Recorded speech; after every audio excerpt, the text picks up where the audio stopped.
அனைவருக்கும் வணக்கம். சற்றுமுன் வெளியான முக்கிய அறிவிப்பின்படி 60 வயதிற்கு மேற்பட்ட மூத்த குடிமக்கள் அனைவரும் பயன்பெறும் வகையில் அவர்களுக்கு உதவித்தொகை மற்றும் புதிய இலவச அறிவிப்புகள் வெளியாகியுள்ளன.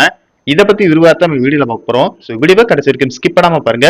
வீடியோக்குள்ள போறதுக்கு முன்னாடி இந்த வீடியோ லைக் பண்ண பிரசுங்க. இப்ப அந்த சேனலுக்கு முதன்முறையா வரீங்கன்னா சப்ஸ்கிரைப் பண்ண பிரசுங்க. அப்படியே பக்கத்துல இருக்கக்கூடிய பெல் ஐகான் பிரசுங்க. வாங்க வீடியோக்குள்ள போகலாம்.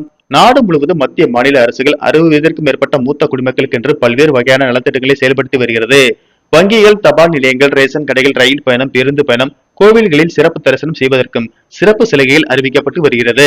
மேலும் ஓய்வூதியம் சார்ந்த திட்டங்கள், சலுகைகள் வெளியிடப்பட்டு வருகிறது. இந்த நிலையில் 60 வயது நிரம்பிய மூத்த குடிமக்களுக்கு ஒரு மகிழ்ச்சியான செய்தி ஒன்று வெளியாகியுள்ளது.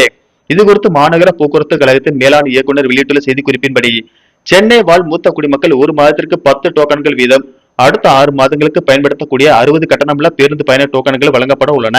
இதற்கான விநியோகம் 21/6/2026 முதல் 31/7/2026 வரை சென்னையின் பல்வேறு பகுதிகளில் உள்ள 39 பணிமனைகள் மற்றும் பேருந்து நிலைய மையங்களில் நடைபெறும். முதியவர்களின் வசதிக்காக இந்த மையங்கள் வார இறுதி நாட்கள் மற்றும் அரசு விடுமுறை நாட்கள் உட்பட அனைத்து நாட்களிலும் காலை 8 மணி முதல் இரவு 7:30 மணி வரை தொடர்ந்து செயல்படும் என அறிவிக்கப்பட்டுள்ளது. தேவைப்படும் ஆவணங்கள்: இந்த கட்டணமில்லா பயண டோக்கன்கள் மற்றும் புதிய அடையாள அட்டைகளை பெற விரும்பும் முதியவர்கள் அல்லது ஏற்கனவே உள்ள அட்டையை புதுப்பிக்க நினைப்பவர்கள் தங்களின் இருப்பிடச் சான்றாக குடும்ப அட்டை, வயது சான்றாக ஆதார் அட்டை, ஓட்டுநர் உரிமம், கல்வி சான்றிதழ் அல்லது வாக்காளர் அடையாள அட்டை ஆகியவற்றில் ஏதேனும் ஒன்று மற்றும் 2 அண்மைகால பாஸ்போர்ட் அல்லது புகைப்படங்களை சமர்ப்பித்து டோக்கன்களை பெற்றுக் கொள்ளலாம் என தெரிவிக்கப்பட்டுள்ளது. அடுத்த அறிவிப்பாக, தமிழ்நாட்டின் பொது விநியோக திட்டத்தின் கீழ் குடும்ப அட்டைதாரர்களுக்கு ரேஷன் கடைகள் மூலமாக அரிசி இலவசமாகும். துவரம்பருப்பு, சீனி, கோதுமை, சமையல் எண்ணெய் உள்ளிட்ட அத்தியாவசிய பொருட்கள் மலிவு விலையில் வழங்கப்பட்டு வருகிறது. இதனால் ஏழை எளிய மற்றும் நடுத்தர மக்கள் மிகவும் பயன்பெற்று வருகின்றனர்.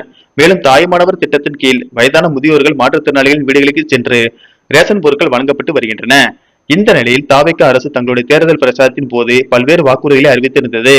தற்போது மகளிர் உரிமை தொகை பெற்று வரும் 60 வயதிற்கு மேற்பட்ட மூத்த குடிமக்கள் புதிய மறுசீரமைப்பு நடவடிக்கையின் கீழ் முதியோர் உதவித்தொகை என்ற திட்டத்திற்கு மாற்றப்படுவார்கள்.